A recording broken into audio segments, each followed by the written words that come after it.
هسې حیرانه چې هندوستان نه د ازادېدو څه ضرورت و.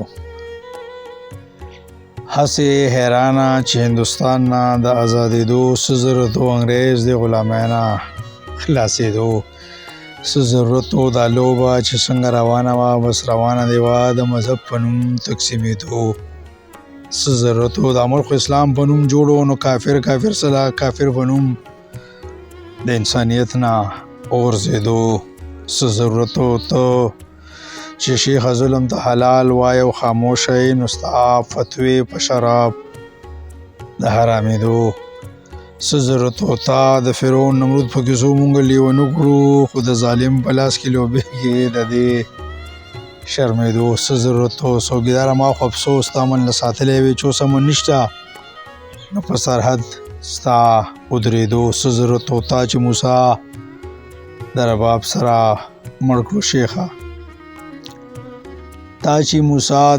سره مړ کړو شیخه و حیوانه د انسانیت د درجو نه لړه کېدو څه ضرورت و. تا چې د غزبرګ ته وړه لور واده کړه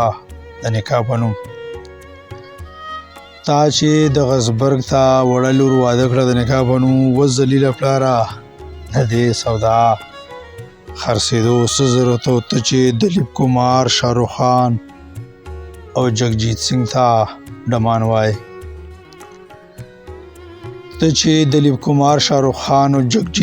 ډمان وای نو حافظ سعید او احسان الله احسان په نوم ګمراه کېدو څه ضرورت و. اخري شعر دی مقطع چې تا چې صمد خلیل کافر کړو او مقدمه دې پې وکړه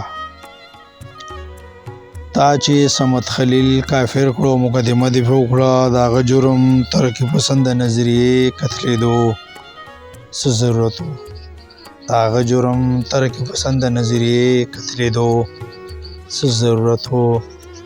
ضرورت و.